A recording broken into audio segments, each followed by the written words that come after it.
નમસ્કાર વિદ્યાર્થી મિત્રો, આની અગાઉના લેક્ચરમાં આપણે પોએમ 1 આપણે પૂરું કર્યું હતું. ત્યાર પછી આપણે જોઈએ પોએમ 2. બરાબર, પોએમ 2 પેન્સિલ. ઓકે, તમારી બોર્ડની પરીક્ષાની છેલ્લી પોએમ, બે જ પોએમ તમને પૂછાશે. બરાબર, એમાં આજે આપણે છેલ્લી પોએમ, બીજી પોએમ આપણે જોઈએ પેન્સિલ. એકદમ ઇઝી ને એકદમ મસ્ત તો કે પોએમ છે ને એકદમ સહેલી. બરાબર, ચાલો. My daughter, little dear daughter, મારી દીકરી, મારી વહાલી નાની દીકરી.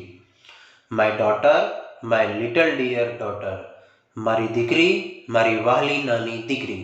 Lights a pencil with a sharpener.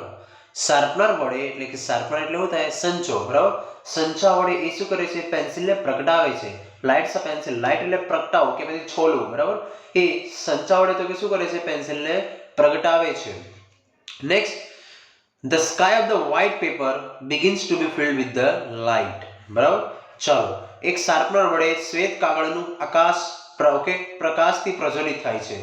Okay, the sky of the white paper. Okay, આકાશરૂપી જે સફેદ પેપર છે, ઓકે, એ કાગળ અને આકાશની સાથે સરખાવે છે. sky of the white paper. Paper કેવું હોય? વ્હાઈટ. આકાશ પણ કેવું હોય? વ્હાઈટ.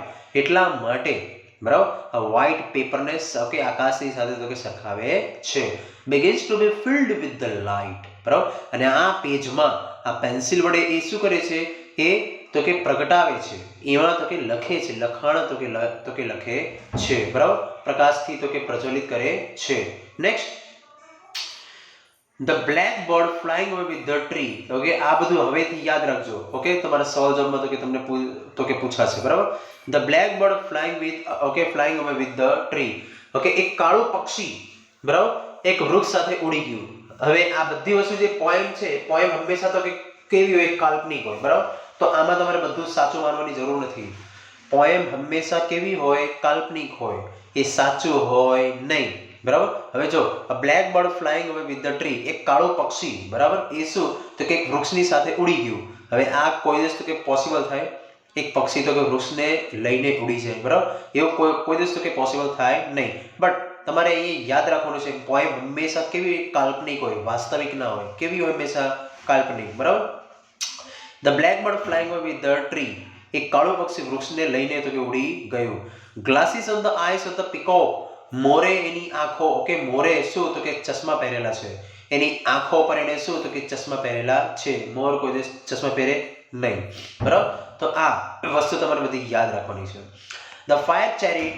ઓકે, ફાયર ચેરિટ એટલે થાય અગ્નિરથ. બરાબર, ફ્લાઇંગ ઇન ધ એર, હવામાં આ તો કે અગ્નિરથ ઉડી રહ્યું છે. કોઈ દિવસ ઉડે? પોસિબલ જ નથી. બરાબર, the fire chariot flying in the air, હવામાં તો કે શું? ફાયર ચેરિટ ઉડી રહ્યું છે, અગ્નિરથ ઉડી રહ્યું છે.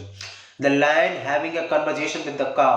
સિંહ એક ગાયની સાથે તો કે ચર્ચા કરી રહ્યું છે. કોઈ દિવસ ચર્ચા કરે? ઓકે, પોસિબલ જ નથી. ઓકે, અહીંયા જો વર્ડ છે કન્વર્ઝેશન. તમારા તો કે સવાલ જવાબમાં મીનિંગ છે કન્વર્ઝેશન નો. ઓકે, સમાનાર્થી શબ્દ શું છે? ચેટ. બરાબર, the lion having a conversation with the cow. બરાબર, સિંહ ગાયની સાથે તો કે ચર્ચા વિચારણા તો કે એટલે કે ચેટ એટલે કે વાર્તાલાપ કરે છે. A one-eyed sun on the black tree. એક વૃક્ષ, એક કાળા વૃક્ષ ઉપર કોણ? એક આંખળો સૂર્ય છે. with a patch of cloud over it. એક આંખળો સૂર્ય. આવું ક્યાંય તમે ભેડું? ઓકે, જસ્ટ આ તો કે શું કરે છે? ખાલી કાલ્પનિક તો કે વસ્તુ આપણને તો કે બતાવે છે. બરાબર, કાળા વૃક્ષ પર એક આંખળો સૂરજ. one eyed sun on the black tree. Okay, તેની ઉપર વાદળનો એક ધબ્બો. with a patch of cloud over it. cloud એટલે વાદળ, patch એટલે શું થાય? ધબ્બો. cloud એટલે વાદળ, patch એટલે ધબ્બો. બરાબર, એક તેની ઉપર વાદળનો એક તો કે ધબ્બો. A blue fish flying on the forehead of the cloud. A blue fish એટલે ભૂરી માછલી. ઓકે, વાદળના લલાટ પર એટલે કે કપાળ ઉપર શું? ઉડતી એક ભૂરી માછલી. A blue fish flying on the, એ ઉડી રહી છે ક્યાં? forehead of the cloud. વાદળના કપાળ ઉપર એક ભૂરી માછલી ઉડી રહી છે. માછલી કોઈ દિવસ ઉડે? પોસિબલ નથી. બરાબર, The yellow butterfly swimming in the waterfall. કે પાણીના ધોધમાં.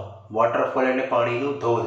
પાણીના ધોધમાં કે એક પીળું પતંગિયું તો કે શું તો કે તરી રહ્યું છે. કોઈ દિવસ પોસિબલ છે સ્વિમિંગ? ઓકે, પતંગિયું કોઈ દિવસ તો કે તરે નહીં. બરાબર, નેક્સ્ટ, આ બધી વસ્તુ તો કે યાદ રાખવાની છે. તમને પરીક્ષામાં તમને ક્વેશ્ચન આન્સર તરીકે તમને પૂછાઈ જાય છે. બરાબર, એ રીતે બધી વસ્તુ યાદ રાખવાની છે. નવી નવનીતમાં સવાલ જવાબ પણ છે અને એ રીતે તમારે વાંચવાનું છે. અને એકદમ ઈઝી છે. એક માર્કનો તો કે સવાલ છે. ઓકે એકદમ નાના નાના તો કે આન્સર પણ થશે બરાબર. ચાલો માય ડાર્લિંગ ડોટર મારી વહાલી દીકરી ઇન હર એક્સ્ટસી એક્સ્ટસી એટલે શું થાય અતિ આનંદમાં એક્સ્ટસી એટલે શું થાય અતિ આનંદમાં મારી ઓકે માય ડાર્લિંગ ડોટર મારી વહાલી નાની દીકરી ઇન હર એક્સ્ટસી એ પોતાના અતિ આનંદમાં આવીને okay is busy drawing strange pictures okay એ વિચિત્ર ચિત્રો દોરવામાં વ્યસ્ત થઈ જાય છે વિચિત્ર ચિત્રો દોરવામાં માય ડાર્લિંગ ડોટર મારી વહાલી નાની દીકરી ઇન હર એક્સ્ટસી પોતે અતિ આનંદમાં આવીને શું કરે છે is busy drawing strange pictures strange નું થાય અજાણ્યું અનનોન એ અજાણ્યા ઓકે વિચિત્ર પ્રકારના ચિત્રો દોરવામાં તો કે કેવી વ્યસ્ત થઈ જાય છે but when the school master gives her homework પરંતુ જ્યારે સ્કૂલના માસ્ટર એને હોમવર્ક આપે છે પરીક્ષામાં તમને આ સવાલ પૂછાશે જ ઓકે યાદ રાખજો મોસ્ટ ટાઈમ આ પોએમનો બરાબર but when the school master gives her homework જ્યારે સ્કૂલના માસ્ટર સ્કૂલના શિક્ષક એને હોમવર્ક આપે છે ત્યારે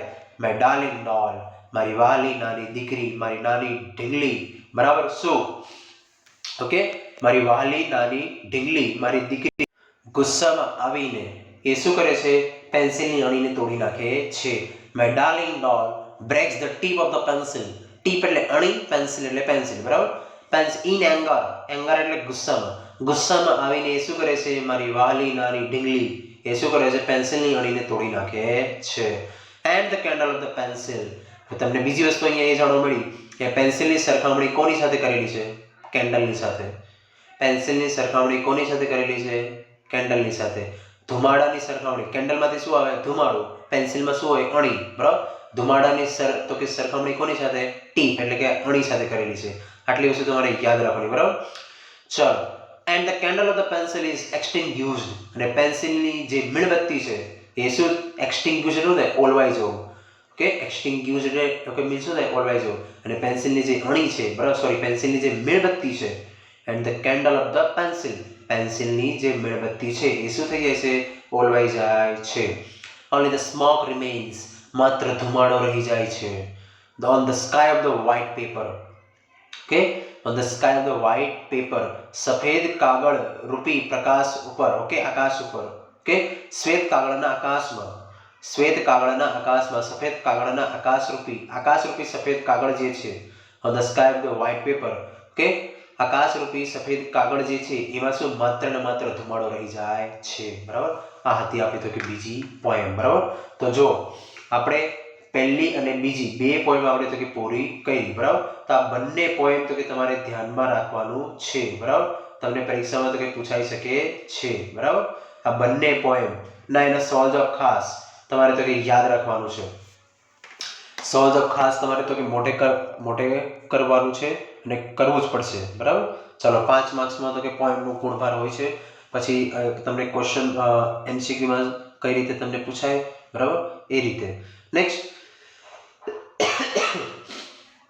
ફરીવાર જો my daughter little dear daughter મારી દીકરી મારી નાની વહાલી દીકરી ઓકે મારી વહાલી નાની દીકરી lights the pencil with the sharpener okay sharpener વડે પોતાની પેન્સિલને શું કરે છે ઓકે પ્રગટાવે છે નેક્સ્ટ પછી the sky of the white paper બરાબર begins to be filled with the light okay આકાશરૂપી સફેદ કાગળ ઉપર એ શું તો કે પેન્સિલને તો કે પ્રજ્વલિત કરે છે બરાબર ચલો the black bird flying away with the tree okay એક કાળું પક્ષી શું તો કે એક વૃક્ષને લઈને ઉડી ગયું બરાબર glasses on the eyes of the peacock મોરે એની આંખો પર તો કે ચશ્મા પહેરેલા છે okay the fire chariot flying in the air okay હવામાં તો કે અગ્નિરથ ઉડી રહ્યું છે the airplane walking on the road okay road ઉપર તો કે એરોપ્લેન ચાલી રહ્યું છે કોઈ દિવસ ચાલે પોસિબલ જ નથી the airplane walking on the road ઉપર તો કે એરોપ્લેન ચાલી રહ્યું છે પોસિબલ છે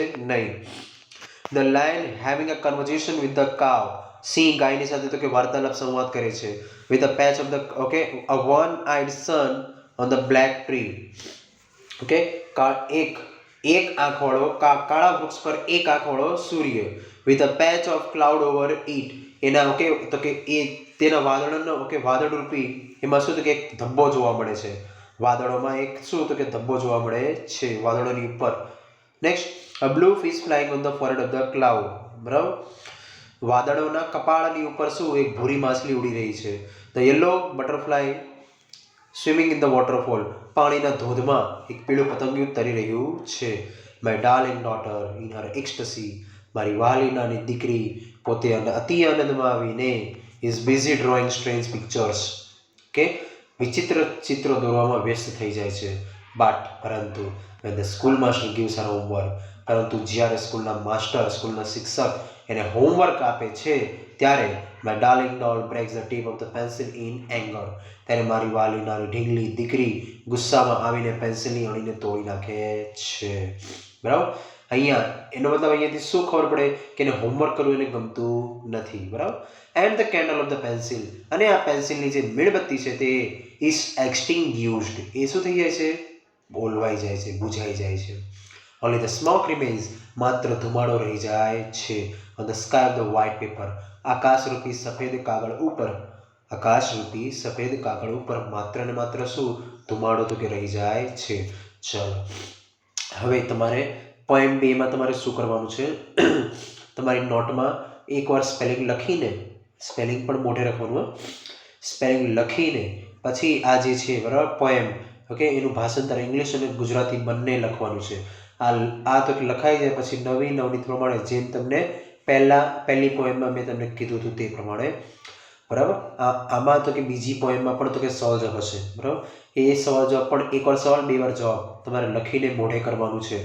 ગમે તે રીતે એની હાવ મોઢે થઈ જવું જોઈએ. અને જવાબ એકદમ નાના નાના હશે, 2 થી 3 તો કે શબ્દના હશે, બરાબર. એ રીતે જવાબ આમાં કોઈ તો કે મોટા નહીં હોય, બરાબર.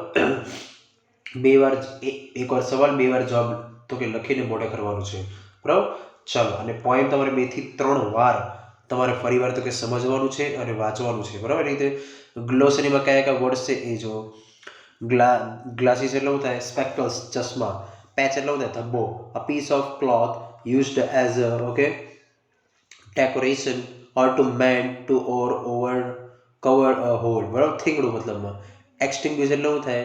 તો કે put out as a fires, flames or lights, એટલે કે એક્સટિંગ્વિશ એટલે ઓલવાઈ જવું, બરાબર. ફ્લેમ્સ, બરાબર. ચાલો, આપણે બોર્ડની પરીક્ષામાં 2 જે પોએમ હતી એ 2 પોએમ આપણી તો કે પતી ગઈ, બરાબર. હવે જે મેન આપણા તો કે પાઠ બાકી રહ્યા તે જ, બરાબર. ચાલો, હવે આ જે 2 પોએમ છે બંને પોએમના સવાલ જવાબ કડકડાટ તો કે મોઢે કરી નાખજો, બરાબર, કે જેથી કરીને તમારે આમાં 5 માંથી 5 તમારા માર્ક્સ આવી રહે. અને એમસીક્યુમાં પણ ઓકે વધારે 2 થી 3 માર્ક્સ તો કે પૂછાઈ શકે છે, કેમ કે 24 માર્ક્સનું એમસીક્યુ છે, બરાબર. એ રીતે ચાલો, have a good day, have a nice day.